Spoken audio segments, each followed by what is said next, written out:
आज जो वचन आप सुनेंगे आपको मालूम होगा क्यों परमेश्वर ने हमें बाइबल दी है।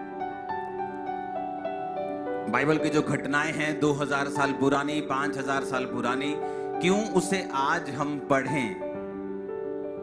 मैं आज उसे क्यों पढ़ूं। आज मैं आज के युग का हूं। तब सोशल मीडिया नहीं होता था, तब ये नहीं होता था, आज का युग नहीं था, साइंस नहीं थी, तरक्की नहीं थी।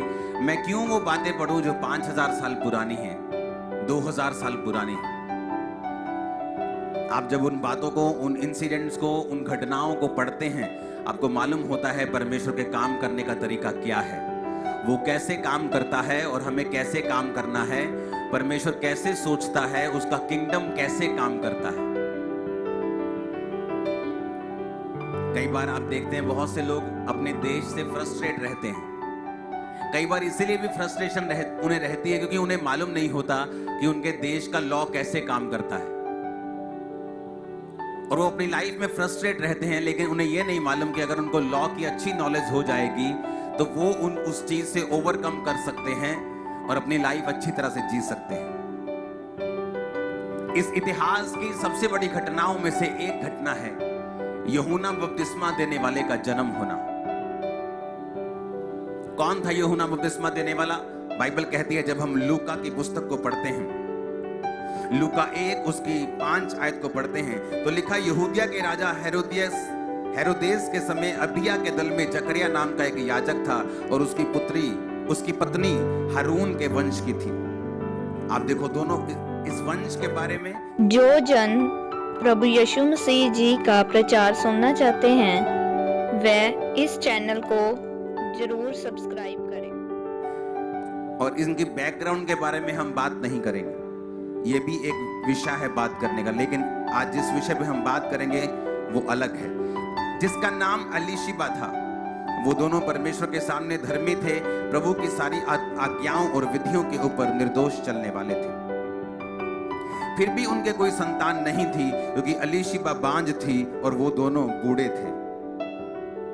जब वह अपनी दल की पारी पर परमेश्वर के सामने याजक का काम करता था तो याजकों की रीति के अनुसार उसके नाम पर चिट्ठी निकली कि वह प्रभु के मंदिर में जाके धूप जलाए।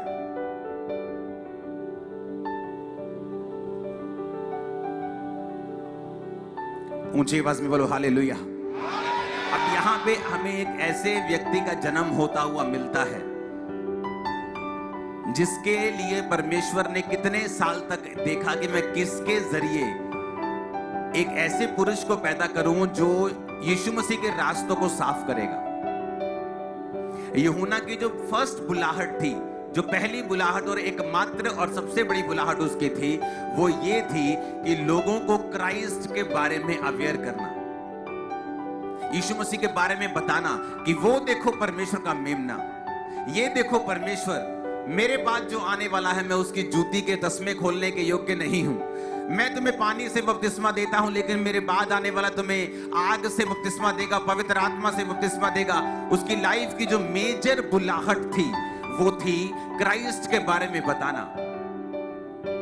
लेकिन एक ऐसे पुरुष को पैदा करने से पहले परमेश्वर ने यह देखा, क्योंकि यूहन्ना की जो अपब्रिंगिंग थी वो आसान नहीं थी। उसका जो पैदा होना और उसके बाद पैदा होने के बाद जवानी तक जो उसकी लाइफ थी वो इजी नहीं थी। बाइबल कहती है वो जंगलों में रहा। अगर हम वचन को पढ़ेंगे, लूका 1 उसकी 5 से 25, लूका 3 उसकी 2 से 20, लूका 7 उसकी 18 से 23 और यूहन्ना 1 उसकी 29 से 42 आयत। जब हम इन आयतों को पढ़ते हैं तो वचन क्या कहता है? वचन कहता है कि ये व्यक्ति टिड्डियां खाकर, टिड्डियां यानी कि एक फल होता था, एक हरी फली होती जिसे टिड्डी भी बोलते थे, और दाख मधु यानी शहद खाता था। वो दाख मधु नहीं, शहद और टिड्डियां खाता था और जंगलों में रहता था। ऊंट के रोम का वस्त्र पहनता था। जंगली आदमी कहां रहता था? जंगल में।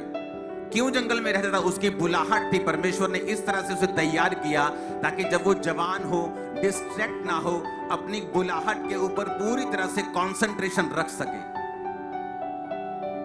तैयार होकर काम कर सके परमेश्वर का। क्योंकि इसे एक बड़ा काम दिया गया है, जीसस के बारे में बताना, क्राइस्ट के बारे में बताना, उसके रास्तों को साफ करना। सब बोलो हालेलुया।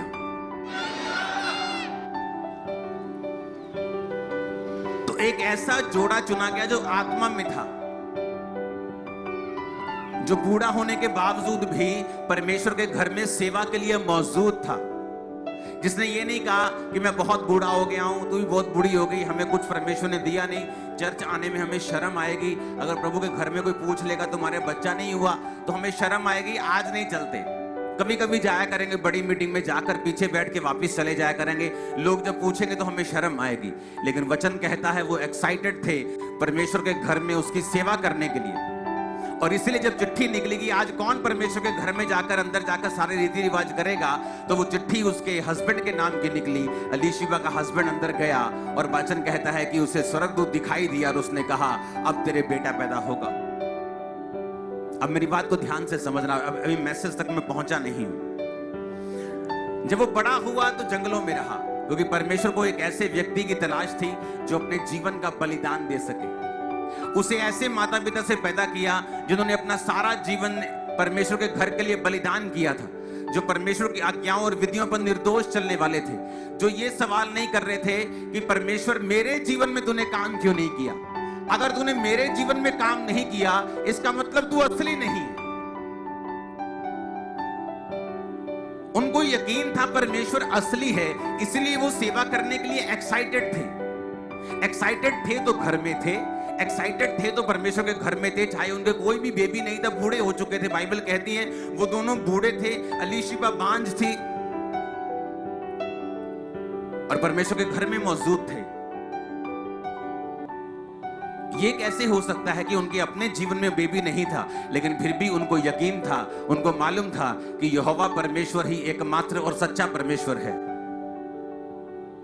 अब आगे बढ़ते हैं। बाइबल कहती है वो जवान होता है, जब जवान होता है तो प्रचार करता है, जब प्रचार करता है परमेश्वर के बारे में बताता है, सब इस्राएलियों को पानी का बपतिस्मा देता है, उन्हें उसे यीशु मसीह के बारे में बताता है और उस यीशु मसीह के बारे में प्रचार करता है। क्या प्रचार करता है यीशु के बारे में? वो कहता है कि यूहन्ना 1 उसकी 29 आयत को हम पढ़ेंगे। उसमें लिखा, दूसरे दिन यीशु को उसने अपनी ओर आते देखकर कहा, देखो ये परमेश्वर का मेमना है जो जगत का पाप उठा ले जाता है। ये वही है जिसके विषय मैंने कहा था कि एक पुरुष मेरे पीछे आता है जो मुझसे श्रेष्ठ है, क्योंकि वह मुझसे पहले था। अब यूहन्ना बपतिस्मा देने वाला जब यीशु मसीह को अपनी ओर आते हुए देखता है तो क्या कहता है कि देखो ये परमेश्वर का मेमना है जो जगत के पाप को उठा के लेके जाता है। ये वही है जैसे जिसके विषय मैंने कहा था कि एक पुरुष मेरे पीछे आता है। पीछे मतलब क्या? मेरे बाद, क्योंकि यीशु मसीह का जन्म यूहन्ना के बाद में हुआ। वो 6 महीने की प्रेग्नेंट थी जब मरियम उसकी मम्मी 6 महीने की प्रेग्नेंट थी यूहन्ना से, जब उसकी मम्मी उसके पास गई थी, जीसस की मम्मी मरियम उसके पास गई थी। अब उसने कहा मुझसे श्रेष्ठ है क्योंकि वो मेरे पीछे आता है, क्योंकि वह मुझसे पहले था। अब मुझसे पहले उसने क्यों कहा? क्योंकि वो परमेश्वर उससे वाकई पहले था, सिर्फ उसने धरती पर देहधारी होकर वो आया था, लेकिन था वो उससे पहले। यूहन्ना ने गवाही दी, मैंने आत्मा को कबूतर के समान आकाश से उतरते देखा है और वो उस पर ठहर गया। मैं उसको पहले पहचानता नहीं था, परंतु जिसने मुझे जल से बपतिस्मा देने को भेजा उसी ने मुझसे कहा, जिस पर तू आत्मा को उतरते और ठहरते देखे वही पवित्र आत्मा से बपतिस्मा देने वाला है। यूहन्ना ने कहा मैं पहचानता तो नहीं था, मुझे नहीं मालूम था, लेकिन परमेश्वर ने जिसने मुझे इस बुलाहट में बुलाया है उसने मुझे कहा, जिस पर तू पवित्र आत्मा को उतरता और ठहरता देखेगा वही मसीह होगा। और क्या हुआ? जब यीशु मसीह बपतिस्मा ले रहे थे, यूहन्ना से, तो पवित्र आत्मा उस पे उतरा और ठहरा। कितनों को याद है ये बात? तो यूहन्ना ने पहचान लिया कि यही प्रभु यीशु मसीह है जिस पर आत्मा उतरा और ठहर गया। अब यूहन्ना को मालूम हो गया। इमेजिन करो, एक योजना कब से शुरू हुई? जकरिया और अलीशिबा से, जब वो जवान थे, बेबी नहीं हुआ और वो वफादार थे और परमेश्वर उनको देख रहा था। आपको क्या लगता है ये पहले से डिसाइड होता है कि किसके द्वारा कौन सा बेबी जन्म लेगा, किसके साथ किसकी शादी होगी? नहीं, ये पहले से डिसाइड नहीं होता। आपकी लाइफ, आपका कैरेक्टर इस धरती के ऊपर डिसाइड करता है कि परमेश्वर आपको कैसे व्यक्ति आपकी लाइफ के अंदर देगा। आपका चरित्र जो है इस धरती के ऊपर ये डिसाइड करता है कि परमेश्वर आपको कैसी पत्नी और कैसा पति, कैसे बच्चे और कैसे आपको लोग देगा। ये आपकी लाइफ के चरित्र के ऊपर, कैरेक्टर के ऊपर, आपकी लाइफ के ऊपर निर्भर करता है कि वो आपको कैसे व्यक्ति देगा। अब परमेश्वर को एक ऐसी कुंवारी चाहिए जो सचमुच की कुंवारी है। आज शादी नहीं हुई तो कुंवारी है, क्या वो सचमुच में कुंवारी है? अब मरियम बाइबल में क्या कहती है, जब उसको यीशु मसीह उसके द्वारा जन्म लेते हैं तो वो क्या कहती है? यदि परमेश्वर ने मेरी दीनता के ऊपर दृष्टि की है, उसने मेरी दीनता के ऊपर दृष्टि, यानी वो गवाही देती है कि मैं दीन थी, मैं नम्र थी, मैं पवित्र थी, मैं कुंवारी थी, इसलिए परमेश्वर ने मुझ पे दृष्टि की है। अब परमेश्वर एक ऐसे जोड़े को ढूंढ रहा था जिसको मैं अगर यूहन्ना जैसा एक बेटा दूं, एक भविष्यद्वक्ता दूं जो यीशु मसीह को बपतिस्मा देगा, तो क्या ये इतने धर्मी हैं कि उस धर्मीपन से ही ये उसको पाल सकेंगे कि जब ये जंगलों में रहेगा ये उसको कॉल नहीं करेंगे, बुलाएंगे नहीं, टॉर्चर नहीं करेंगे और परमेश्वर के कामों के लिए उसे इस्तेमाल होने देंगे? तो परमेश्वर ने इंतजार किया वो कौन है, और परमेश्वर ने एक ऐसा जोड़ा देखा जो धर्मी था, जो वो बच्चा ना होने के बावजूद भी चर्च में था। आज किन किन लोग जीवन में बड़ी बड़ी गवाहियां हैं? वो लोग जो समय आने पर, कितना समय होने पर भी गवाही नहीं पा पाते। मेरी लाइफ में मैंने 10 साल परमेश्वर का प्रीच किया है, हील किया है, लंगड़ों को चलाया है बिना चंगियाई के। और लोग बोलते थे ना ये चंगियाई वाली हीलिंग मिनिस्ट्री है, और मैं सोचता था कि आप उस हीलिंग मिनिस्ट्री की बात कर रहे हो जिसका पास्टर खुद हील नहीं है अभी। लेकिन एक समय आया जब परमेश्वर ने हील किया और पूरा किया, फिर 100%। सुना मेरी बात। अब परमेश्वर देख रहा था कौन सा ऐसा जोड़ा है जिसको मैं इतना प्रेशियस चाइल्ड दे सकूं, जो उसकी परवरिश कर सके इस तरह से जैसी चाहिए होनी चाहिए। क्योंकि एक ऐसा व्यक्ति जब कॉल करता है, ये ग्रेस होती है। आज कितने 5 स्टार ऐसे हॉल हैं, आप चले जाएं अगर दुनिया में, अगर आप चले जाएं यूरोप में, अगर आप चले जाएं अमेरिका, 5 स्टार हॉल्स बने, पूरा हॉल बना है, पीछे कैंटीन्स बनी है, चर्चें फिर भी खाली हैं। क्यों? उन्हें ये नहीं मालूम आपकी अपब्रिंगिंग कैसी होनी चाहिए। अगर आपको लोग चाहिए, अगर आपको आत्मा की बेदारी चाहिए, क्या है ऐसा खास कि लोग यूहन्ना के पास आते थे जबकि वो बोलता है सांप के बच्चों, लेकिन फिर भी वो उसके पास आते थे। वो जंगलों में होता था, भीड़ों की भीड़ उसके पास जाती थी। ऐसा क्या है? क्योंकि वो ग्रेस उसके ऊपर थी, क्योंकि उस ग्रेस को उसने परमेश्वर से पाया, अनुग्रह को पाया। बाइबल कहती वो परमेश्वर के वचन के अनुसार चला, दुनिया से अलग रहा, पार्टीज में नहीं गया होगा, अपने दोस्तों के साथ नहीं रहा, अलग रहा, और इस तरह से परमेश्वर की ग्रेस उस पर ठहरी। और जब वो प्रीच करने लगा तो वो रिजल्ट आया जो पहले कभी उसकी लाइफ में उसने दूसरों में जिंदगी में नहीं देखा होगा। अब हुआ क्या? परमेश्वर ने एक ऐसे जोड़े को ढूंढा कि जिसके जरिए वो यूहन्ना बपतिस्मा देने वाले को पैदा कर सके। अब परमेश्वर को वो जोड़ा मिल गया, एक ऐसा जोड़ा जो बांझ था, जो निर्दोष था, विधियों पे चलने वाला था। अब ऐसा जोड़ा मिल गया और परमेश्वर ने कहा अब मैं इसको वो बेबी दूंगा, क्योंकि ये वर्दी है उस बेबी के, उस ग्लोरी के। जब परमेश्वर आपको देख लेता है कि आप अब ग्लोरी के, उस महिमा के वर्दी हैं, आप काबिल हैं, क्योंकि आपने अपने विश्वास को दिखा दिया है, आप पीछे नहीं हटे, आप बीमारी में, आप परीक्षा में परमेश्वर के संग खड़े रहे, फिर वो आपको वो देता है जो किसी के पास नहीं होता।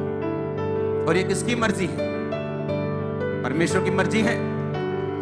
नहीं, ये आपकी मर्जी है। आप कितना बढ़ना चाहते हैं, आपकी मर्जी है। आप कितनी ग्लोरियस लाइफ जीना चाहते हैं, आपकी मर्जी है। आपका जैसा बलिदान होगा वैसी आपकी आग होगी। आप 2 लकड़ियों से नहीं सोच सकते कि पूरा कमरा आग से भर जाए, पूरे कमरे में गर्मी आ जाए। आप 4 लकड़ियों से भी ये एक्सपेक्ट नहीं करते, लेकिन जब आप लकड़ी का एक बड़ा गट्ठा जलाएंगे आपको मालूम होगा गर्मी होगी। आज बलिदान कहाँ है? चर्च के अंदर बलिदानों की कमी है, गर्मी की कमी है, बलिदानों की कमी है, फायर की कमी है। आप तभी रोजे रखते हैं जब आपको अनाउंस किया जाता है, आप वैसे रोजे नहीं रखते।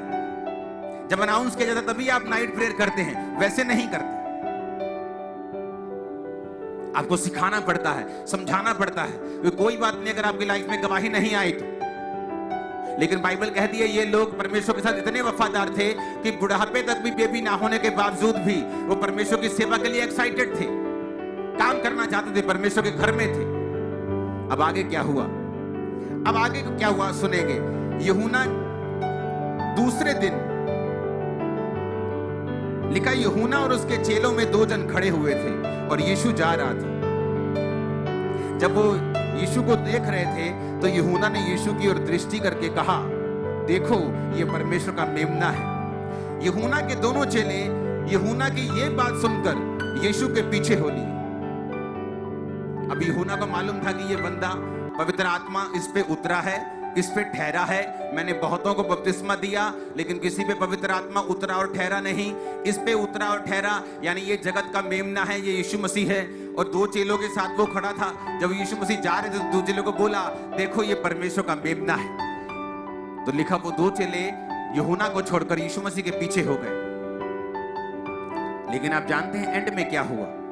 जब अब लूका 7 उसकी 18 से 23 आयत पढ़ते हैं। ये मैंने आपको क्यों पढ़ाया? क्योंकि यूहन्ना को 100% ये मालूम था कि यही जगत का मेमना है, यही परमेश्वर है, यही यीशु मसीह है, यही असली परमेश्वर है। क्योंकि उसने परमेश्वर से भी निशानियों को देखा, पवित्र आत्मा उतरा और ठहरा, सब कुछ उसने देख लिया और कहा यह जगत का मेमना है, उसे पूरा मालूम हो गया। लेकिन अब आता है ट्विस्ट कहानी में। आप जब चर्च में आते हैं आपको सब कुछ मालूम हो जाता है, आप वचन पढ़ते हैं आपको मालूम होता है कि नहीं, यीशु मसीह वाकई जीवित परमेश्वर है, इसके जैसा और कोई परमेश्वर नहीं है। आप लोगों की लाइफ में टेस्टिमनीज को देखते हैं, आप सबकी लाइफ में गवाहियां देखते हैं। अच्छा वो देखो लंगड़ा चल पड़ा, अच्छा वो देखो कैंसर ठीक हो गया, अच्छा उसके 20 साल बाद बेबी हो गया। आप सारी टेस्टिमनीज को देखते हैं और आपको यकीन होता है कि हाँ वाकई यीशु मसीह जीवित परमेश्वर है। अब आता है कहानी में ट्विस्ट। अब वो मोड़ आता है जहां पर आपके विश्वास की परख होती है। अब बाइबल कहती है यूहन्ना जेल में डाल दिया गया। जब यूहन्ना जेल में डाल दिया गया तो वचन कहता है यूहन्ना को उसके चेलों ने सब बातों का समाचार दिया। यूहन्ना ने अपने चेलों में से 2 को बुलाकर प्रभु के पास पूछने के लिए भेजा, क्या आने वाला तू ही है, क्या मैं किसी और की बाट जो हूं? यूहन्ना जेल में चला गया क्योंकि उसके राजा के खिलाफ उसने प्रीच किया कि राजा तुझे ये पत्नी रखना उचित नहीं।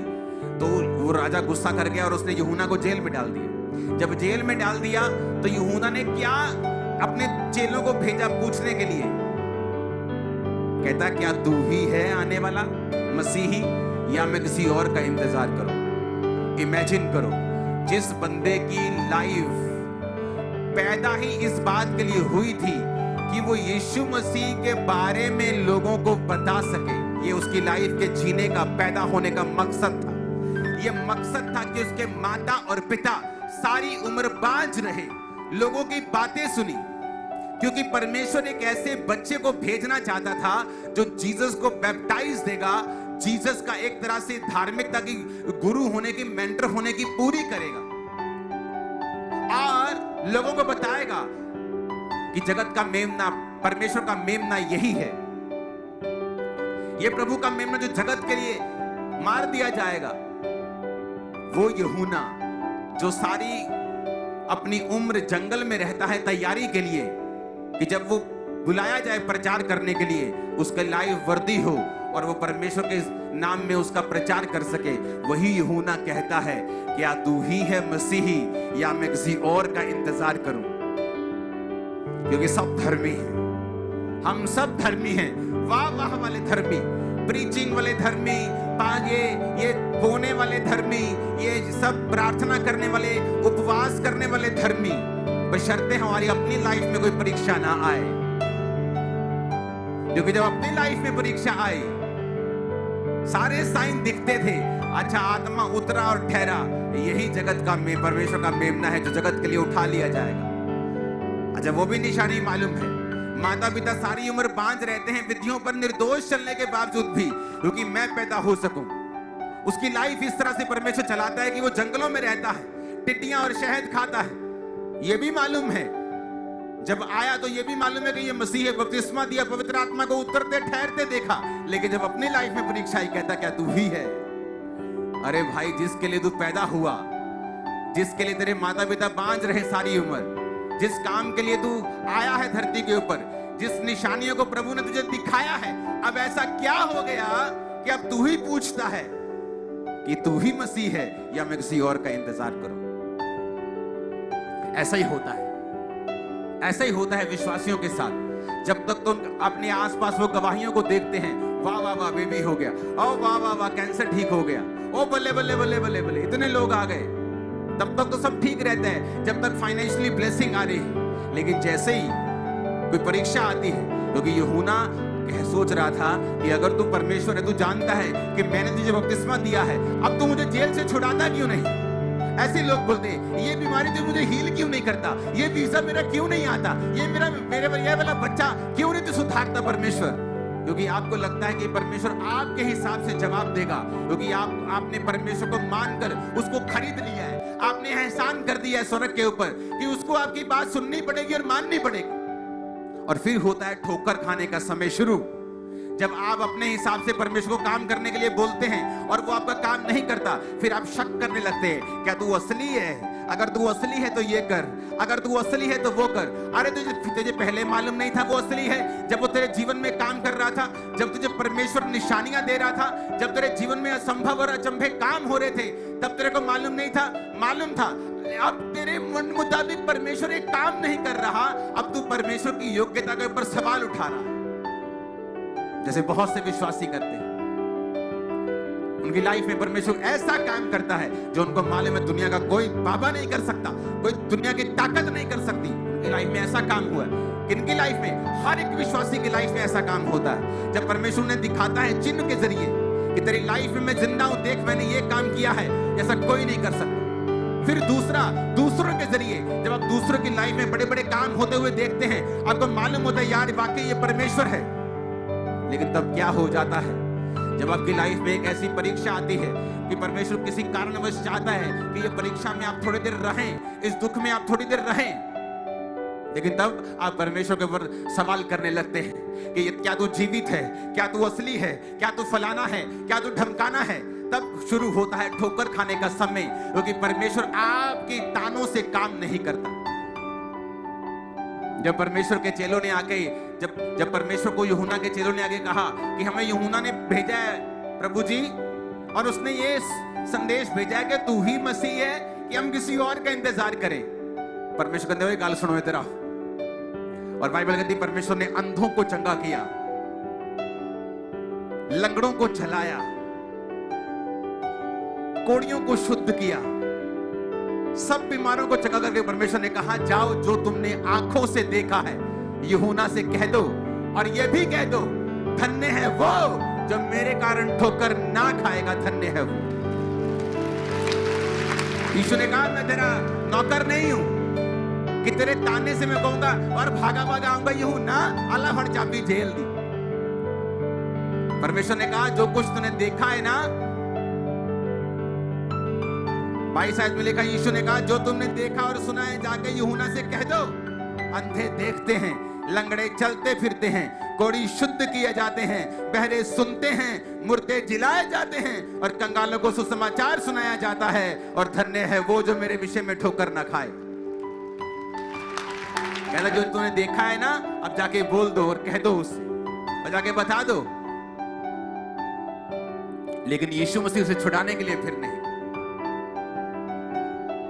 और राजा की बेटी डांस कर रही है, राजा का जन्मदिन आया, ले ले ले ले ले ले ले डांस हो रहा है उधर। हाँ देखो, एक पापी बंदे को पता है कि अपने बॉस को खुश कैसे करना है, और एक आत्मा से भरा हुआ बंदा परमेश्वर को ताने दे ही जा रहा है, और एक पापी आदमी को मालूम है अपने बाप को खुश कैसे करना है। वो राजा महाराजा डांस बड़ा देखते थे, मुद्रा देखते थे, वो डांस कर रही है, खुश हो गई। क्या चाहिए बेटा तुझे? कहती मुझे तो मालूम नहीं क्या चाहिए, मम्मी ने पूछ के आऊंगी। मम्मी से पूछा क्या चाहिए मम्मी? मम्मी कहती है सटेखला वो बोलता यूहन्ना दा सिर वट लिया, कहते दा सिर दे दे। कहती पापा मुझे यूहन्ना का सिर चाहिए। राजा उदास हुआ, पर अपने सामने बैठने वालों के कारण कि मैं पूछ चुका हूं तुझे क्या चाहिए, कहता जाओ और यूहन्ना का सिर काट कर इसे दे दो। और वो यूहन्ना का सिर काट के दिया और वो थाली में जाके मां के पास ले गया। एक धर्मी का अंत, एक पापी को पता है अपने बॉस को खुश कैसे करना। चाहे राजा अच्छा हो बुरा हो, लेकिन फिर भी राजा के सामने स्माइल के साथ जा रही, डांस कर रही। और एक धर्मी को पता है कि मेरा परमेश्वर सबसे भला है, करुणा से भरा हुआ है, मेरा मालिक है, मुझे छुड़ाने वाला है। तो भी अपना मुंह ऐसे मुरझाया हुआ, जैसे 15 दिन पुराना बैंगन निकालो ना किसी नुक्कर से, जैसे वो मुरझाया होता है, ऐसे मुरझाए मुंह लेके हम परमेश्वर के पास जाते हैं और साथ में ताने मारते हैं। तू ही है, ये तू ही जीवित है, तू ये क्यों नहीं करता? तेनू देखदा नहीं परमेश्वर, तेनू ये नहीं देखदा? जिन्हें तेनू अखा दित्तियां उन्होंने देखदा ही है काका। जिसने तुझे आंखें दी उसे दिख रहा है, उसे सब पता है, उसे नॉलेज है। तुम्हारी तरह अगर अली शिबा और जक्कर ने भी ताने मारे होते तो उनको परमेश्वर इतना अच्छा बेबी ना देता। आज प्रॉब्लम यहां शुरू होती है जब हम अपनी लाइफ के आसपास प्रभु के काम देखते हैं, बहुत सी निशानियां अपनी लाइफ में भी देखते हैं, लेकिन जब हम किसी परीक्षा में फंसते हैं, किसी सवाल में फंसते हैं, तो परमेश्वर की ओर उंगलियां उठाने लग जाते हैं। जिसका जन्म ही ये बात के लिए हुआ है, अपने 2 चेलों को बोलता ये परमेश्वर का मेमना है, और वो बाइबल कहती है उसको छोड़ के उसके पीछे हो लिए, क्योंकि उसे मालूम था कि वो अपनी मिनिस्ट्री के लिए पैदा नहीं हुआ, वो सारा कुछ जीसस को पॉइंट करने के लिए पैदा हुआ है। आत्मा उतरा और ठहरा, उसे मालूम था ये जीसस है, ये यीशु है, ये जगत परमेश्वर का मेमना है, जगत के पापों को उठाने वाला। और फिर भी जेल से सड़ा बुझा हुआ कहता है कि क्या तू ही मसीह है कि मैं किसी और का इंतजार करूं? क्या आपकी लाइफ में ऐसे चिन्ह नहीं है जिसके बारे में आपको मालूम होता है कि यीशु मसीह वाकई जीवित है? क्या आप अपने आसपास इतनी गवाहियां नहीं देखते हैं कि आपको मालूम होता है वाकई यीशु मसीह जीवित है? फिर सवाल जवाब क्यों? कितने मेरी बातों को समझ रहे हैं? ऐसे विश्वासी बनो जो पौलुस और सिलास की तरह जेल से आराधना कर सके। और वचन क्या कहता है? जेल से आराधना कर रहे थे, परमेश्वर ने उस जेल की नींव हिला दी थी, जेल से आजाद कर दिया। कंप्लेंट नहीं कर रहे थे परमेश्वर को कि तू है तो अब आजा छुड़ा दे। पतरस को परमेश्वर ने दूत भेज कर छुड़ा दिया। जो परमेश्वर पतरस को छुड़ा सकता है, पौलुस सिलास को छुड़ा सकता है, जो ये भी कहता है कि मैं किसी का पक्षपात नहीं करता, क्या वो यूहन्ना को नहीं छुड़ा सकता था? शब्द, विश्वास के कर्म, आपकी परीक्षा के समय आपकी हैंडलिंग कैसी है परमेश्वर के सामने, ये बहुत फर्क पड़ेगा आपकी लाइफ कैसे चलेगी आगे।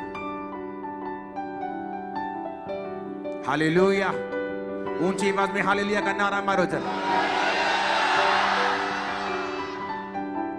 अब हैरान नहीं होते कि शैतान जिस तरह से यूहन्ना को परख रहा था,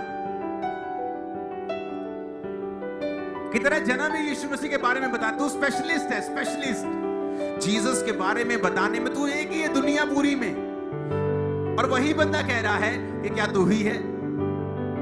वो ताना मार रहा था परमेश्वर को, क्योंकि अब आपकी लाइफ में परीक्षा है तो इसका मतलब ये नहीं है कि परमेश्वर भला नहीं है।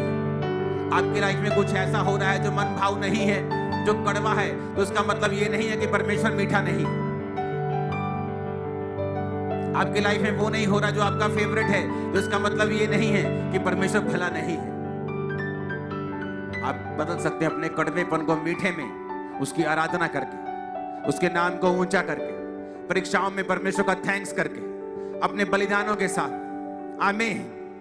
आपकी लाइफ को मैं मीठा होता हुआ, आगे बढ़ता हुआ, ब्लेस होता हुआ देख रहा हूं। आमीन। ऊंचा चाहिए चर्च। हालेलुया!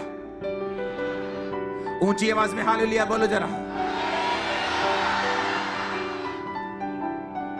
कितने इस वचन को समझ चुके हैं कि अगर आपकी लाइफ में कुछ नहीं हो रहा है अभी, कोई ऐसी घटना, कोई ऐसी गवाही, इसका मतलब ये नहीं है कि परमेश्वर दूसरों की लाइफ में काम नहीं कर रहा है। इसका मतलब ये नहीं कि हम परमेश्वर के ऊपर सवाल उठाएं, क्योंकि वचन कहता है वो विश्वास से प्रसन्न होता है। मैंने एक बार नहीं देखा जब परमेश्वर जा रहे हो और कोई परमेश्वर को कह रहा हो, जे तू जीवंदा है ते आके मैनू चंगा करके दिखा, अगर तू जीवित है तो मुझे ठीक करके दिखा, मैं मान जाऊंगा। मैंने एक बार भी नहीं देखा कि यीशु मसीह रुके और अपने आप को साबित किया।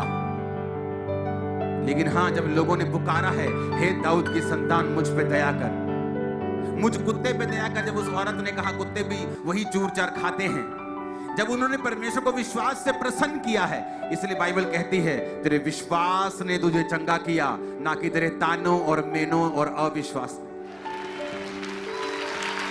ताने और मेने देने से कुछ बदलेगा नहीं। मेरा एक्सपीरियंस है लाइफ का। आपकी लाइफ में कोई गवाही पैदा नहीं होगी, जो है वैसा ही रहेगा। जैसी मेंटल लाइफ है, जैसे मन के सवाल हैं, वैसे ही रहेंगे। ताने और मेने देने से कुछ बदलेगा नहीं, सब चीजें सेम सी रहेंगी, सिर्फ आपके मन का पीस ही है जो खत्म हो जाएगा। इसलिए बाइबल कहती है परमेश्वर के फाटकों से धन्यवाद करते हुए प्रवेश करो, स्तुति गाते उसके आंगनों में प्रवेश करो, थैंक्स गिविंग देते हुए उसकी हुजूरी में जाओ। तुम्हें सवाल करने की जरूरत नहीं है, क्योंकि तुम्हारे सवालों से वो दुखी नहीं होने वाला या मूव होने वाला नहीं, वो तुम्हारे विश्वास से मूव होगा, तुम्हारे बीच से, प्रार्थना से, विश्वास से, तुम्हारे अड़े और खड़े रहने से गवाही होगी, ना कि तुम्हारे सवालों और तानों और मेनों से।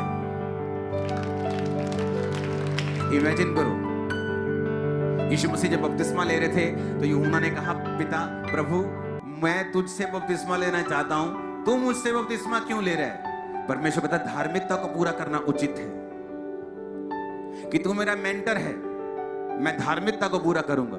इमेजिन करो जीसस का एक ऐसा जन जो खास है, जब उसने ताने और मैंने दिए उसकी नहीं सुनी गई, तो तुम और मैं क्या हूं? कितने मेरी बात को समझ रहे हैं? और ये बहुत बड़ी मिस्टेक है जो पास्टर्स करते हैं, जो विश्वासी करते हैं। अपनी लाइफ में वो परमेश्वर के चिन्हों को देखते हैं, परमेश्वर काम करता हुआ देखते हैं, लोगों की लाइफ में परमेश्वर के कामों को देखते हैं, और फिर एक दिन जब उनकी लाइफ परीक्षा में जाती है तो सवाल करने लगते हैं परमेश्वर से। और वही वो समय होता है जब परमेश्वर डिसाइड करता है कि तेरी जिंदगी में आगे लेके जाऊंगा या यहीं पे बस।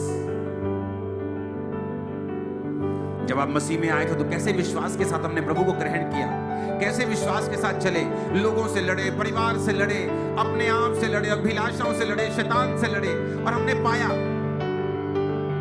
तो जो रूल लड़ाई का पहले था, 20 साल बाद भी वही रूल है, 10 साल बाद भी वही रूल है, 5 साल बाद भी वही रूल है। आपको फिर विश्वास दिखाना है, फिर शैतान से लड़ना है, फिर अपने आप से लड़ना है, अपने अभिलाषाओं से लड़ना है, और परमेश्वर आपको वही विक्ट्री देगा जो उसने आपको पहले साल दी थी, वही जीत फिर देगा जो आपको दूसरे साल दी थी। वो बदला नहीं है, उसका रूल बदला नहीं है, आत्मिक रूल बदले नहीं है। कितने मेरी बातों को समझ रहे हैं? अपने पड़ोसी को बोलो कुड़कुड़ाना नहीं, सवाल नहीं करने, बल्कि थैंक्स करना है, विश्वास दिखाना है, अड़े और खड़े रहना है, ताकि तुम गवाही के साथ वापस आ सको। आमीन। खड़कने वाला चाहिए चर्च। Hallelujah, hallelujah.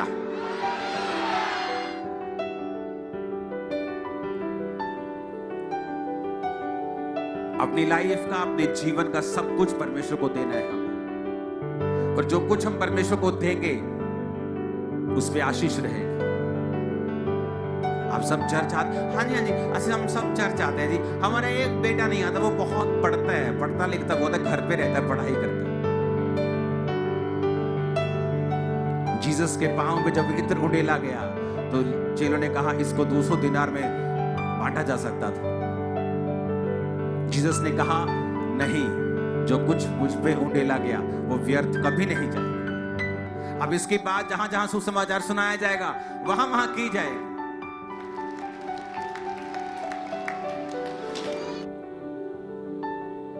आप उन मेंबर्स को घर छोड़ के आते हैं।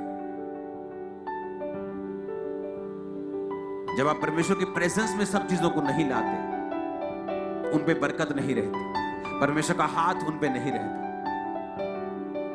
हम अपनी लाइफ में कुछ भी करें, बड़े बिजनेस करें, बड़ी पढ़ाइयां करें, बड़ी सेवकाइयां करें, लेकिन परमेश्वर की हुजूरी में जब आने का समय हो, हमारा पूरा परिवार यहां होना चाहिए। हालेलुया। अगर हमारी लाइफ धर्मी है और वचन पे खड़ी है, तो परमेश्वर ऐसी बहुत सी चीजें हैं जो आज लोगों की लाइफ में देखता है कि मैं किसको दूं। जब यूहन्ना और उसकी जो उसका बाप था जकरिया और उसकी पत्नी एलीशिबा जब धरती पे चल रहे थे, उनको मालूम नहीं था कि परमेश्वर क्या सोच रहा है, कि अब वो समय आ चुका जब जीसस जाएंगे, अब समय आ चुका है जब यूहन्ना जाएगा उससे पहले। तो वो उनको मालूम नहीं था, वो तो जस्ट परमेश्वर की आज्ञाओं और विधियों पर निर्दोष चलने वाले थे। जब आप और आपका परिवार पूरी तरह से डेडिकेट होते हैं, आप परमेश्वर के भवन में, आप परमेश्वर के कामों के लिए पूरी तरह से डेडिकेट होते हैं, तो ऐसी बहुत सी चीजें हैं जो परमेश्वर आपकी लाइफ में आपको देना चाहता है। लेकिन लोगों को कभी मालूम नहीं हो सकता परमेश्वर के दिल में क्या है, लेकिन वो धरती पर जब देखता है और ऐसे सूटेबल आदमी और परिवारों को देखता है जिन्हें वो ग्लोरी और महिमा दे सके, वो देता है। आज भी उसकी योजनाएं खत्म नहीं हुई। उसकी योजना यूहन्ना देने की थी, आज उसकी योजनाएं अलग हैं और कोई चीजें देने की हैं। वो ग्लोरियस हैं, महिमा में हैं, सामर्थ्य हैं, बड़ी हैं, लेकिन वो आज भी सूटेबल मैन एंड वुमेन्स को ढूंढता है जिनकी लाइफ में वो दे सके सारी चीजों को। ऊंची आवाज में हालेलुया बोलो।